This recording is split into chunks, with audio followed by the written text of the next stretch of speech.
El título de esta enseñanza es Sanidad Práctica. Como dice el pastor, dígale al que está a la par, no me hable. Amén. Sé que muchas personas aquí en este lugar han tenido que hacer muchos esfuerzos, algunos por mejorar su salud o por estar bien físicamente, han tenido que pagar quizás un tratamiento muy caro o una operación o a un médico para estar bien. ¿Les ha pasado? A mí me ha pasado. Entonces, hemos tenido que hacer ese tipo de sacrificios. También para darlo a los que tenemos hijos, para darles un futuro mejor, también hemos hecho algunos esfuerzos y seguimos haciéndolos, ¿verdad? Para heredarles algo mucho mejor a ellos. Pues de eso quiero hablarles en esta mañana, hablarles sobre la santidad. Algo que Dios nos ha dado, algo muy valioso que Dios nos ha dado a través de su Hijo Jesucristo. Algo que nosotros tenemos que cuidar día con día. Por eso el título es Santidad Práctica. El versículo de hoy es Hebreos capítulo 12, versículo 14, ¿se lo sabe? Sigan, dice, la paz con todos y la santidad sin la cual nadie, diga, nadie verá al Señor. Amén. Eso dice Hebreos 12, 14.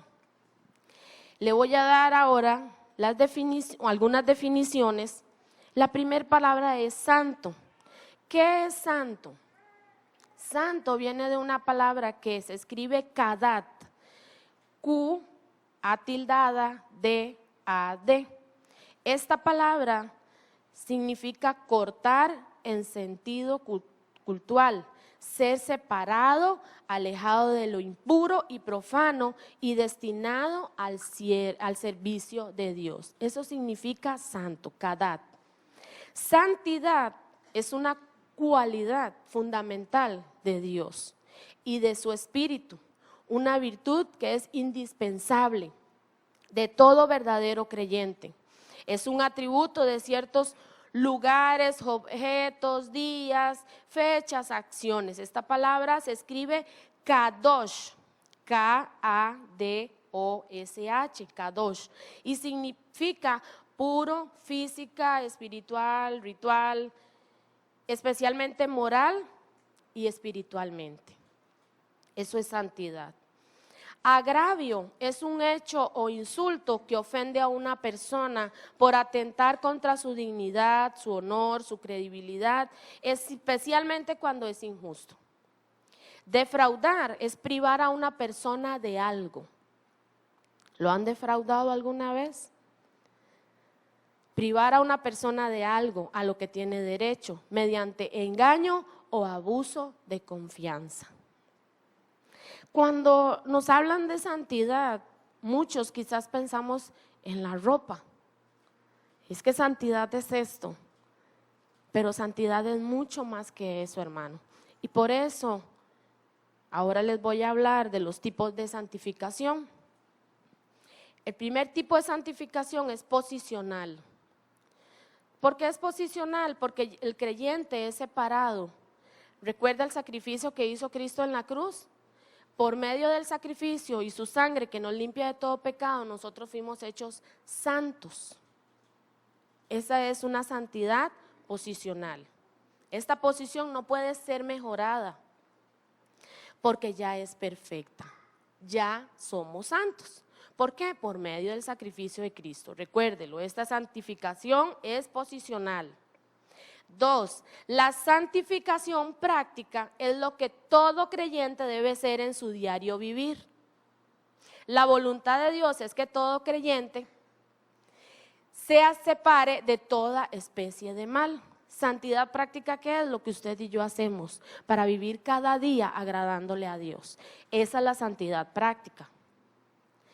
La santidad progresiva es la que constantemente crece hacia una meta. ¿Cuál meta? ¿Cuál es nuestra meta? ¿Cuál es nuestra meta? No escucho. ¿Cuál es nuestra meta? ¿Parecernos a quién? A Cristo. Amén, a Jesús. Esa es nuestra meta. La voluntad de Dios es que todo creyente se separe de todo mal, de Cristo, quien es perfectamente santo tanto en su posición como en su práctica. Él es nuestra medida. Entonces, ¿nosotros a quién seguimos? Seguimos a Cristo. Esa es la santificación progresiva. Ahora, la santidad perfecta, esto ocurrirá cuando el creyente llegue al cielo. Amén. Cuando la iglesia sea presentada como la novia de Cristo, esa santificación se va a cumplir ahí, la perfecta. No va a haber mancha ni arruga. Entonces tenemos esos 4 tipos de santificación. De estos tipos nos vamos a enfocar en la práctica. Por eso yo quiero que usted ponga mucha atención. Muchas veces nos sentimos frustrados. ¿Se ha sentido usted así alguna vez, en algún momento? ¿Pero qué pasa conmigo? ¿Por qué no avanzo? ¿Qué está pasando? ¿Por qué no veo frutos? Si Dios es mi Padre, yo sé que Él me ama, pero no puedo avanzar, no estoy creciendo, me quedé estancado. Vamos a ver por qué muchas veces no avanzamos en nuestra vida, algo está sucediendo. Amén. Ok, vamos al primer ejemplo.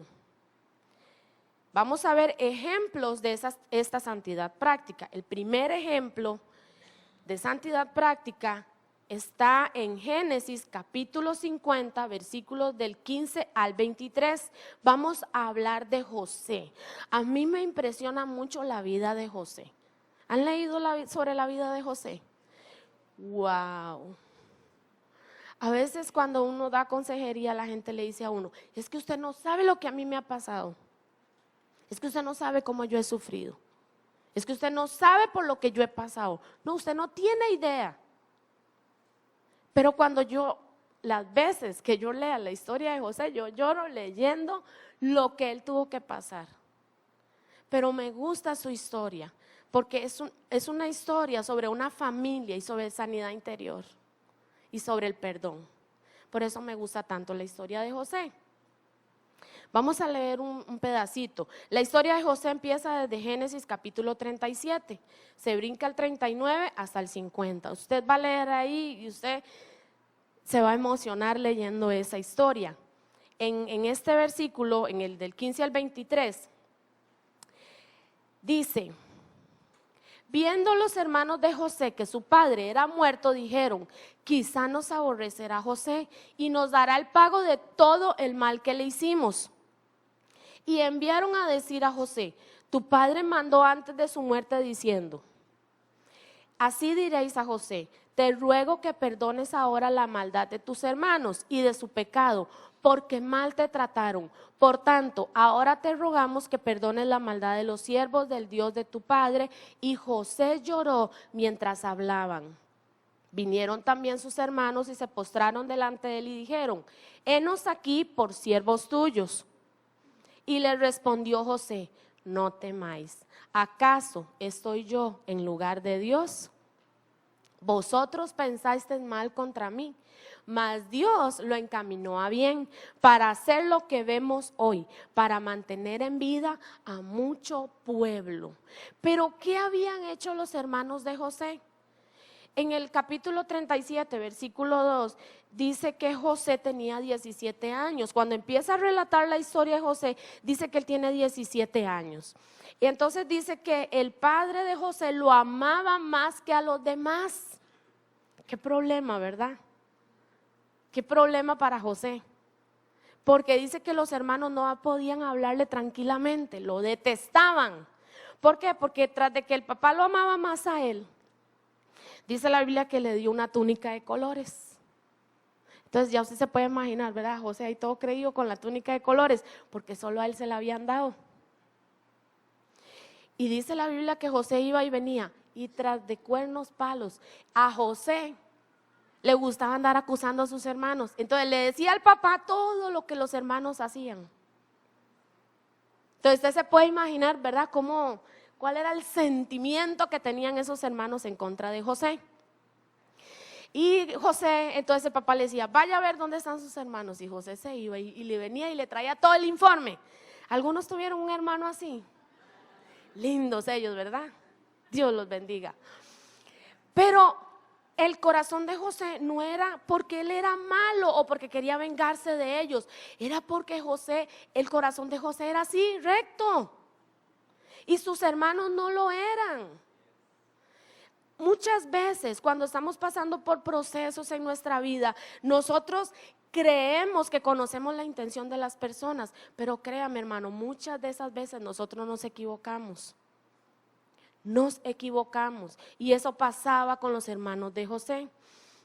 Entonces constantemente el papá lo estaba diciendo: José, venga para aquí, vaya para allá, llévele a sus hermanos, traigan, dígame. Y ese era el oficio de José a los 17 años. Era tiernito, era un jovencito, pero había mucha responsabilidad ya sobre sus hombros. Entonces un día salen ellos al campo. Bueno, tiene José unos sueños y sueña que los hermanos se doblegan delante de él. Después tiene otro sueño más y él sueña que su mamá, su papá y sus hermanos también se rinden delante de él o se humillan delante de él. En eso el papá escucha lo que está hablando y le dice: ¿pero qué le pasa? ¿Cómo que nosotros? Todavía sus hermanos, pero nosotros que nos vamos a doblegar delante de usted. Pero dice la palabra que Jacob se quedó pensando en eso, en el sueño que había tenido José. Ya hartos de José, se reúnen los hermanos y dicen: hay que darle matarile. ¿Por qué no lo matamos? Ya estamos cansados de José. Matémoslo y digámosle a nuestro padre que se lo comió un león. Quitémonos la culpa de encima. Cuando Rubén escucha lo que están haciendo ellos, cómo están planeando para matar a José, Rubén les dice: no hagan eso, no lo hagan. Y entonces Rubén se retira y les da otra idea. Pero viene Judá y dice: ¿por qué no lo echamos en esa cisterna y le decimos a nuestro padre que murió? Y de verdad lo echan ahí. Pero pasan unos madianitas y ellos dicen: hay que sacarle provecho a esto, vendámoslo. Y vendieron al pobre José y se llevaron la túnica, la despedazaron, la llenaron de sangre de un animal muerto y se lo presentaron a su papá. Usted se imagina el dolor que sintió su padre cuando supo que él había muerto. Pero no solamente engañaron a Jacob, habían engañado a Rubén, porque Rubén no sabía lo que habían hecho con él. Cuando Rubén llega para ver dónde está José y no lo encuentra, le dice: ¿ahora qué yo voy a hacer? Engañaron también a Rubén. Entonces Rubén daba por muerto a José y su padre. Aquí hay un conflicto familiar. ¿Sabe qué es lo que pasa, hermano? En el proceso, usted no tiene que permitir que su corazón se llene de raíces de amargura, porque en el proceso intervienen personas y Dios utiliza a esas personas para moldearnos a nosotros. Número 2, no guarde resentimientos hacia los involucrados en el proceso. ¿Usted cree que José no era de carne y hueso? ¿Usted no cree que él sentía, que tenía emociones? José amaba a Dios, pero él sí sentía. Y yo me imagino las lloradas que se tuvo que haber pegado José al escuchar que lo querían matar, al ver que lo habían vendido como un esclavo, siendo hermanos. Claro, ellos no eran hermanos por parte de la mamá, pero eran hermanos, estaban criando juntos. Y uno puede decir: ¿cómo una persona puede ser tan cruel? A veces suceden estas cosas en nuestra vida y decimos: ¿por qué me está pasando esto? Yo no me merezco que me traten así. Yo no merezco que me griten así. No merezco que me ignoren. Y muchas de las cosas que pasamos son injustas, pero son necesarias. Cuando Cristo fue a la cruz del Calvario, ¿era justo que lo crucificaran? No, era algo injusto. Jesús no había hecho nada. No había pecado en él. Si nosotros nos ocupamos de la amargura, de la amargura lo que va a hacer es llamar al enojo. Cuando en nuestro corazón nosotros vamos permitiendo que esas raíces vayan corriendo, lo que va a suceder es eso. La amargura trae el enojo. Ahí van a andar de la manita. ¿Por qué? Porque usted le está permitiendo a la amargura crecer. Y mucha gente dice, es que yo exploto, tengo ataques de ira, me enojo, le grito a mi esposa, le grito a mis hijos, los ofendo. Y yo no quiero hacer eso, no entiendo lo que está pasando en mi vida. Porque si ya le entregué a Cristo mi corazón, entonces ¿por qué sigo actuando de esa forma? ¿Sabe por qué? Porque hay raíces de amargura. Y pensamos que la gente que es amarga es así, con la cara como de 38, dicen afuera. Y es la persona que anda siempre refunfuñando. Pero muchas veces andamos así. Hola hermana, Dios me la bendiga. Pero cuando llegamos a la casa, saca todo el arsenal. Y comienza a gritar y seguro los chiquitos la vuelven a ver y dicen, esa es mi mamá, la que estaba saludando en la iglesia. Y entonces ahí es donde la gente se frustra y dice, ¿qué está pasando? ¿Soy o no soy hija de Dios? Sí, somos hijos de Dios, pero no hemos entregado, no hemos arrancado esas raíces de amargura de nuestro corazón, no la hemos desechado. Ahora, si no nos ocupamos de la ira, vamos a empezar a reclamar o exigir lo que queremos. Y entonces ahí es donde viene lo de, es que ustedes no me entienden en la casa. Es que usted no sabe, es que usted no ve el trabajo que yo hago, todo el sacrificio. Y comenzamos a hacernos víctimas y comenzamos a manipular a todo el mundo en la casa. Porque entró la amargura, se trajo el enojo y ahora nos sentimos víctimas. Si eso no funciona, vamos a empezar a hablar mal del objeto de nuestro resentimiento, con la esperanza de reclutar a otros. Venga acá, hermana Glenda, es que usted no sabe, la hermana Sandra me hizo esto y esto. La pastora Sandra, es que usted no sabe. La hermana Jessica, usted no sabe la calidad de mujer que es. Veneno hay en su lengua. Entonces, comenzamos a hablar mal de la gente con tal de que otros también me apadrinen con mi raíz de amargura. Por eso dice la palabra que tengamos cuidado con las raíces de amargura, porque si no otros van a ser contaminados. ¿Cómo tenemos que presentarnos ante Dios? Con manos santas, sin ira ni contienda. Debemos cuidar nuestra ropa que el Señor nos ha dado, porque dice la palabra que Él nos ha vestido de lino fino, limpio, blanco, resplandeciente. Cada una de nuestras obras, hermanos, tenemos que cuidarlas, tenemos que cuidar nuestro corazón. Cuando esto nos controla eventualmente, nosotros vamos a tener el deseo de causar daño a esa persona. Y entonces ahí viene lo que no entendemos. ¿Por qué si yo viví esto en mi familia de pequeña? Yo creí que ya esto lo había superado, pero resulta que cuando formo mi hogar, cuando formo mi familia, los daño a ellos.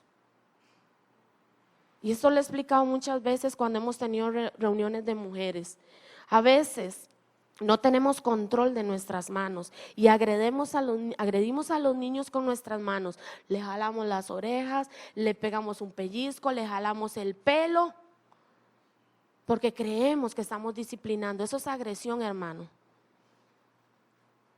Y no entendemos, y los niños no entienden tampoco, y los jóvenes no entienden qué es lo que está pasando, porque en la iglesia se habla de una cosa, pero en la casa se vive de otra. ¿Usted cree que a Dios le agrada esto? ¿Cómo compartimos un evangelio de amor si en nuestro corazón no funciona el amor? Si no está trabajando el amor de Dios y el perdón en nuestra vida.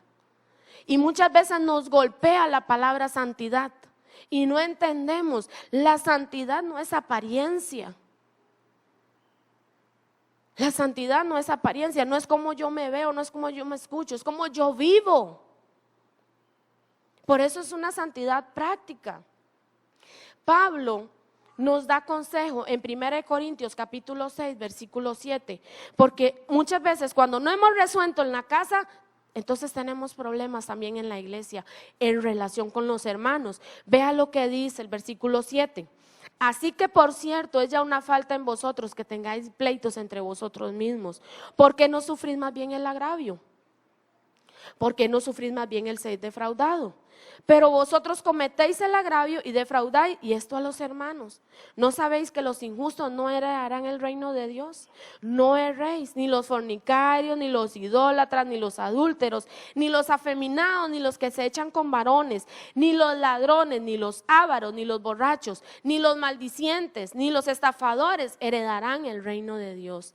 Y dice la palabra, dice Pablo, esto era algunos, mas ya habéis sido lavados, ya habéis sido santificados, ya habéis sido justificados en el nombre del Señor Jesús y por el Espíritu de nuestro Dios. Él les dice, estos no van a entrar, pero también Pablo dice, pero es que ya ustedes fueron lavados, ya fueron santificados. Entonces desechemos las obras de las tinieblas y vistámonos, hermanos, de luz.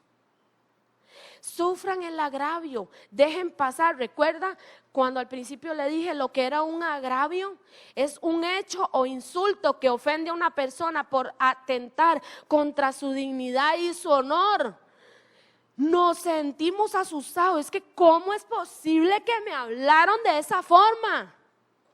¿Cómo es posible que me humillaron? Ah, no, esto yo no lo puedo permitir.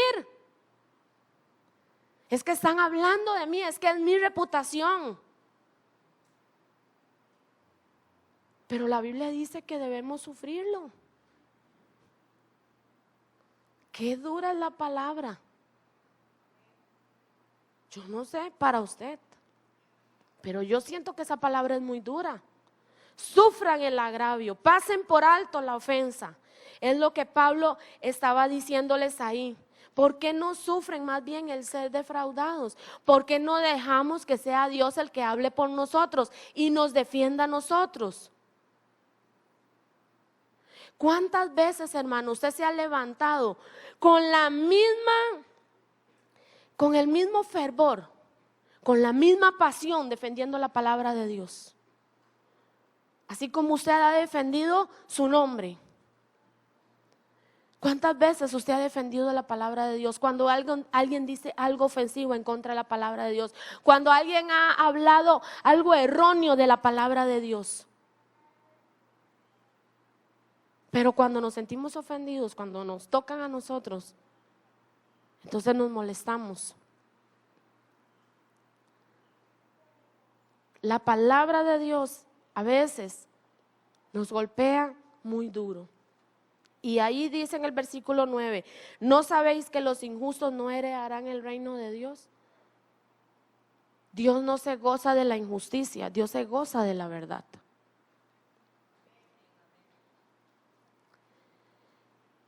En el proceso de José, cuando José es vendido, dice que se lo llevan los madianitas.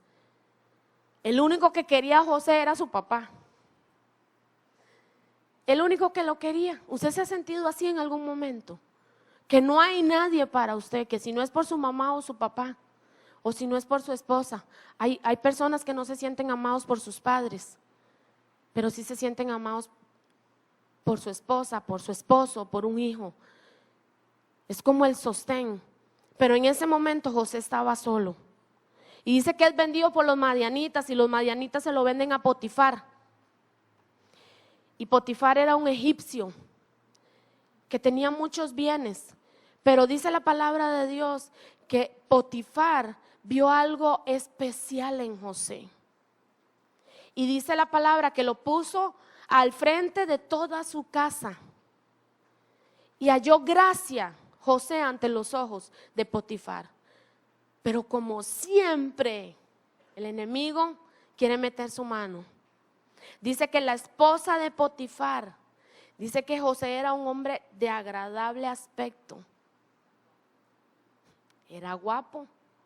era tipo y tenía personalidad. Y entonces la mujer de Potifar le echa el ojo y dice, carne fresca. Pobrecito José, no sabía lo que estaba tramando esta mujer. Entonces dice la Biblia que cada día esta mujer llegaba y lo acechaba. José, duerme conmigo. José, duerme conmigo. Y José decía, ¿cómo se le ocurre? Si Potifar confía en mí, yo temo a Dios. Pero llegó el momento en que ellos quedaron solos en la casa, no había nadie. Y dice que José estaba haciendo sus quehaceres como siempre. Y dice la palabra que esta mujer cuando lo vio dijo, este es el momento. Y dice que lo agarró de sus ropas, pero José salió huyendo y dejó su ropa en la mano de ella. Cuando esta mujer ve que no logra su cometido, empieza a gritar como loca ahí en la casa. Y llegan los otros criados y le preguntan que qué pasó. Y entonces ella dice, el hombre que mi esposo trajo aquí, me faltó el respeto. Y entonces cuando llega Potifar, ella le dice lo mismo. Y meten injustamente a José en la cárcel. Y tal vez usted dirá, ¿y dónde está Dios? ¿Qué pasó con Dios? La alabanza que cantábamos ahora, si Dios es por nosotros. ¿Usted no se ha preguntado eso? ¿Por qué si Dios está conmigo me están pasando estas cosas? ¿Por qué me estoy sintiendo así?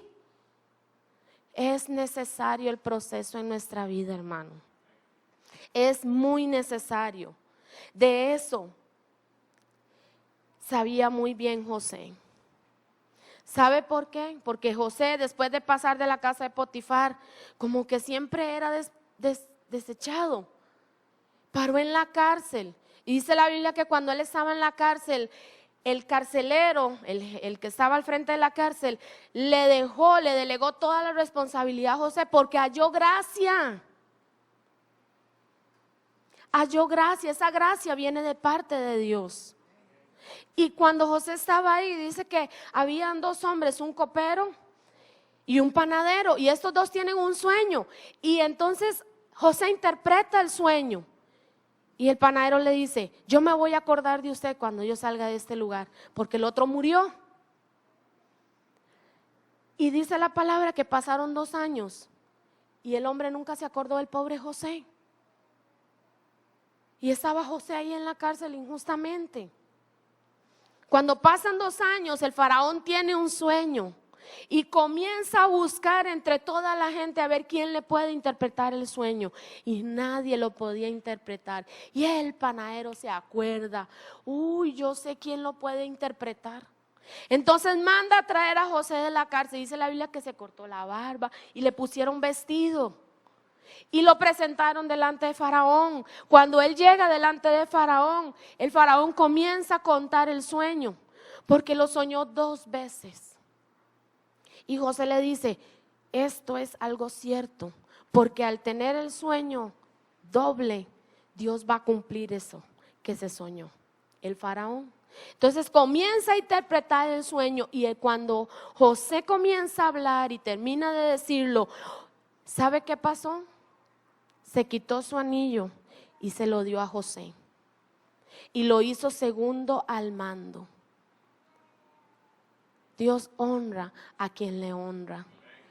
Guarde su corazón, hermano. Guarde su corazón, hermana. Guárdese para Dios. No deje que la amargura contamine su corazón. No deje que la ira y el resentimiento y la calumnia vengan a hacer morada a su corazón. Usted necesita estar libre de todo peso que le está asediando. Hay mucha gente que ya no puede avanzar porque eso los trae amarrados y no pueden.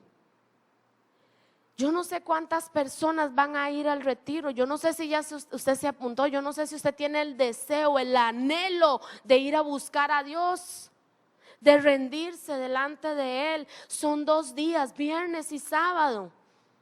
Pero eso tiene que ver también con la santidad, del hecho de que usted pueda retirarse por un momento y estar a solas con Dios. Quizás usted individualmente no lo haga, pero hay una oportunidad. ¿Por qué menospreciamos cada vez que Dios hace un llamado? Cada vez que Dios quiere estar en intimidad con nosotros, ¿por qué nos esforzamos por nuestra salud? ¿Por qué nos esforzamos por dejarle algo mejor a nuestros hijos? Pero cuando respecta a la santidad, creemos que eso es solamente para algunos nada más. Eso es para usted también. Porque Dios siempre va a querer lo mejor para cada uno de nosotros. Desde una perspectiva humana, José tenía el derecho y la posibilidad de llevar el castigo merecido a sus hermanos.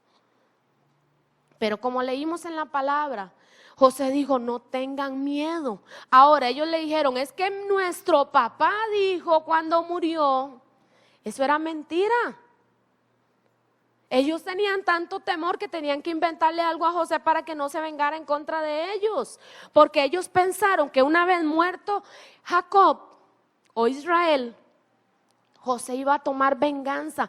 En ningún momento, en ningún momento. Hay 3 pasajes en Génesis que son Génesis 42, 24, Génesis 43, 30 y Génesis 45, 14.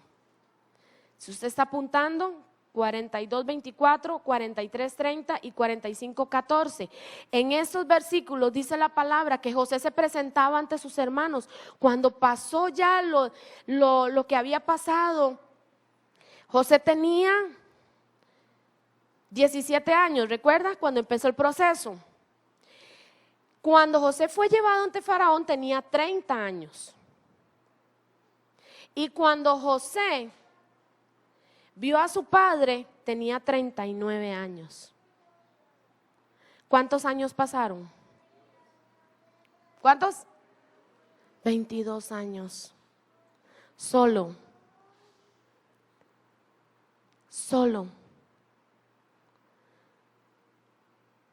A veces tomamos como excusa lo que hemos vivido. Y yo no estoy diciendo que hay que restarle importancia, pero se vuelve una excusa en nuestra vida. Es que a mí nadie me ha ayudado, hermana Jessica. Es que yo he tenido que luchar sola. Es que mi mamá y mi papá, usted no sabe. Yo no sé, hermano. Lo único que yo sé es que Dios a usted no lo dejó solo y no la dejó sola en el proceso. A los 13 años mi papá se fue de la casa. Y eso fue algo muy duro para mí. Muy, muy, muy duro. Me afectó mucho. Me afectó mi relación con Dios porque a esa edad me aparté del Señor. Y fue lo peor que pude haber hecho. A los 18 años yo volví al Señor. Mi mamá es una persona que yo le doy gracias a Dios porque ella siempre ha sido fiel al Señor y siempre se ha mantenido en los caminos del Señor. Y por sus oraciones yo estoy aquí. Pero en esa etapa de mi vida, cuando yo más la necesitaba, yo sabía que ella también estaba sufriendo porque yo la veía llorar a ella. Todo el día yo era su paño de lágrimas. Ella me llamaba al cuarto y yo la tenía que escuchar a ella. Y yo era una niña, yo no sabía qué hacer. Y llegó un momento en que yo me enojé tanto con mi papá, que mi papá llegaba a la casa y yo no salía de mi cuarto. Y eso para él era muy extraño, porque él sabe que yo a él lo amo. Y él y yo siempre hemos tenido una relación así. Yo le cuento mis problemas, él me habla y él me cuenta sus problemas también. Pero en ese momento yo estaba muy enojada con él y me sentía resentida con él, hasta con Dios por lo que había pasado. Porque usted se imagina un niño de 13 años pidiéndole a Dios que regrese su papá.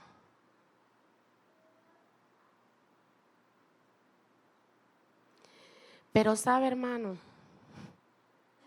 ahí es cuando nos damos cuenta que es más importante Y yo me tuve que meter la idea en la cabeza de que Dios era más importante que cualquier cosa. A los 18 años yo regresé al Señor y yo le dije, ¿cómo es posible que perdí tanto tiempo? Por eso yo no me aparto de Él. En los procesos puede fallarnos nuestro esposo, la esposa, el hermano en el que usted más confía. Puede fallarle su mamá, su papá, pero yo sé que Dios no. Yo sé que Dios no. Él no abandona.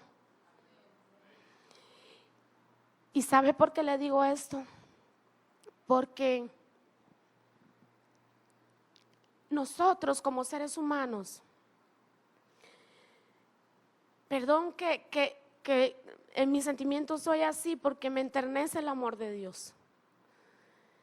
Yo veo a mi mamá ahora, mi mamá en ese proceso fue una persona distante emocionalmente. Ella no nos abrazaba, ella nunca nos dijo que nos amábamos, hasta ya muchos años después. ¿Y sabe por qué le digo esto? Porque ella es cristiana. Cuando yo me casé, yo le dije al Señor, yo no voy a permitir esto con mis hijas. Señor, si tú cambiaste mi vida. Cuando yo regresé al Señor le dije esto: si tú cambiaste mi vida, yo quiero que lo hagas en todo el sentido, física, emocional, espiritualmente. ¿Sabe por qué le digo esto? Porque muchas veces nos entregamos espiritualmente 100%, nos rendimos al Señor, pero en nuestras emociones no hemos sido sanos.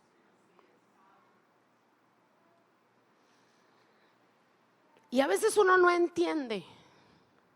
A veces uno no entiende cómo le podemos hablar a una persona de Cristo, pero no discipularla. Esa persona necesita un acompañamiento. Entonces uno ve cuando la gente le dice, hermana Jessica, visite a tal persona. Hermano, usted puede hacerlo. Usted tiene que conectarse con esa persona, no solo físicamente, no solo espiritualmente, emocionalmente también, porque somos un cuerpo. Lloren con los que lloran, pero no nos gusta ir a la vela.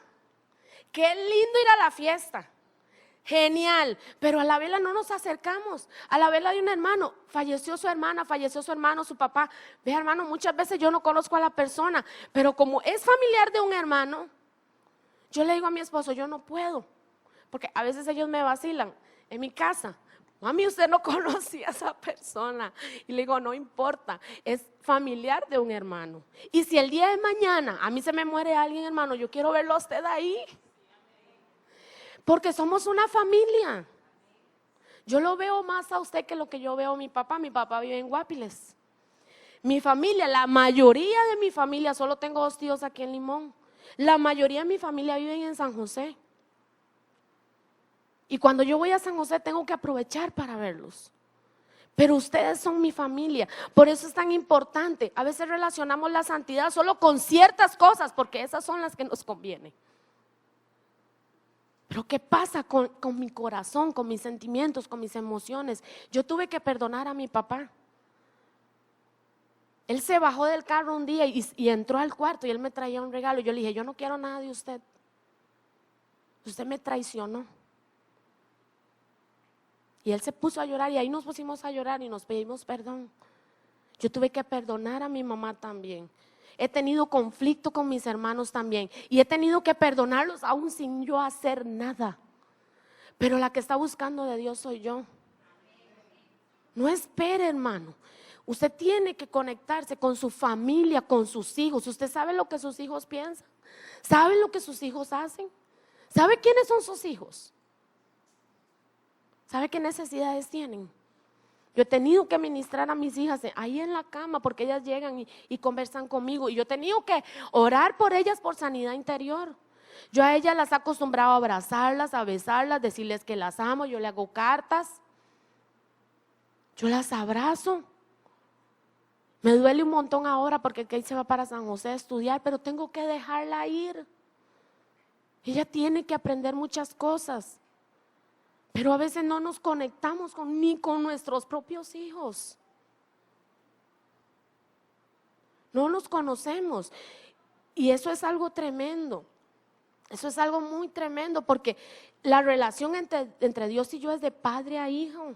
Él me está enseñando cómo ser madre. Hubo un tiempo cuando ellas estaban muy pequeñas que yo me sentía mal porque yo las agarraba del brazo. Muchas veces tuve que pedirles perdón porque las pellizcaba en la iglesia, y ellas se ríen ahora y ellas me dicen: mami, usted nos pellizcaba en la iglesia.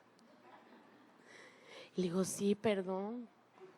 Y fue una lucha, y tuve que pedirle a una pastora que orara por mí. Yo me sentía mal delante de Dios, y yo le dije: ore por mis manos, porque esto no es posible.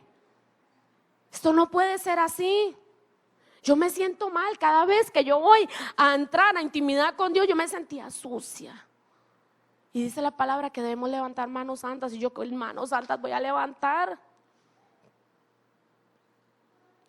Cuando nuestros hijos se nos acercan, muchas veces ellas se me acercaban y yo estaba como molesta, y yo me enojaba, y yo decía: esta actitud no es buena, esto no es bueno. Pero es cuando usted le permite, cuando usted sabe que hay algo que no está bien, entonces usted le dice al Señor: Señor, arréglelo, Señor, ayúdame. Y usted llora, y usted gime en la presencia del Señor, porque hay algo que no está bien y hay que arreglarlo. Por eso muchas veces no avanzamos, porque ¿sabe qué hacemos? Nos hacemos de la vista gorda y vámonos para adelante. Y yo trabajo, hago, vengo, pero mi corazón está mal delante de Dios. En Hebreos 12:29 dice: puesto que Dios es de hecho un fuego consumidor, porque nuestro Dios es fuego consumidor. Entonces, si nos vamos a acercar a Dios, vamos a acercarnos en sus términos. ¿Cómo debemos acercarnos a Dios? ¿Qué hacemos? Y el pastor muchas veces lo ha enseñado: pidámosle perdón. ¿Recuerda? Siempre en los ayunos, ¿qué es lo que el pastor hace? O en cualquier reunión: pida perdón. Váyase, ore, hínquese, reconcíliese con el Señor, límpiese de todo pecado. Entonces, si vamos a acercarnos a Dios, Él es fuego purificador.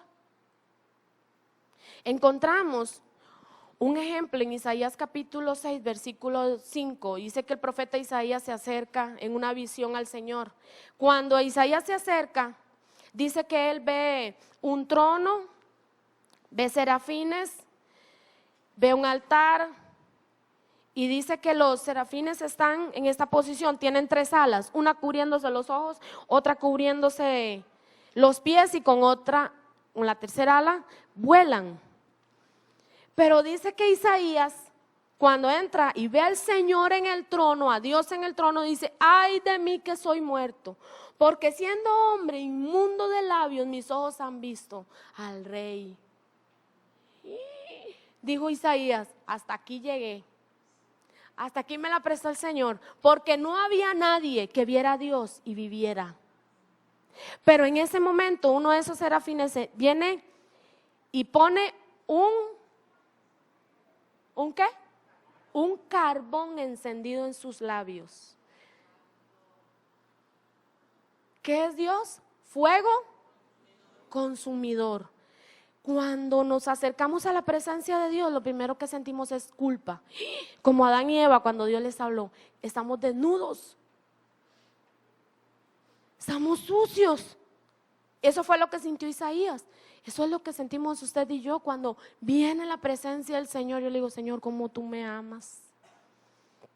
¿Cómo tú me amas? Y lo primero que es revelado entonces es el pecado. Pero cuando es revelado el pecado, el enemigo viene y te hace así: culpable, culpable, culpable, culpable. Tienes manchas, manchas, manchas, manchas. ¿Y qué hace el Señor? Él nos limpia. Ese carbón encendido es tipo de Cristo. Nosotros, hermanos, tenemos la dicha de tener un Dios amoroso, un Padre amoroso. Y eso fue lo que pasó con José. José no le permitió a ese proceso llenar su corazón de amargura. No se lo permitió. José, vea, ya le voy a decir todo lo que pasó José. Dice él fue traicionado, odiado, menospreciado, envidiado, vendido, olvidado, tentado, calumniado, juzgado injustamente. Y fue muy doloroso el proceso que él pasó. Pero este hombre perdonó a sus hermanos y se agarró de la poderosa mano de Dios. Un hombre que confió en Dios, pero en medio de todo eso yo veo a un Dios que honra la santidad de un hombre. Tal vez usted ha dejado de tener un corazón sensible al Espíritu Santo. Y cuando dejamos de tener un corazón sensible, dejamos de escuchar las advertencias. Pero yo le invito a usted, por favor, en medio de una generación perversa, malvada, llena de amargura, de resentimiento, de maldad, manténgase firme, hermano. Agárrese de la poderosa mano de Dios. Permítale al Espíritu Santo de Dios que sane su corazón. Usted no puede seguir así. Usted no puede continuar así, de esa forma. Por favor, entréguele su corazón al Señor. Ríndale su corazón al Señor. Dígale: Señor, yo me he entregado espiritualmente. Me gusta estar en tu casa, me gusta trabajar para tu casa, pero yo necesito que tú limpies mi corazón. Si hay raíces de amargura en contra de mi mamá, de mi papá, de mis hermanos o de alguien que me hizo mucho daño, yo quiero ser libre en el nombre de Jesús. No importa lo que esté pasando a mi alrededor.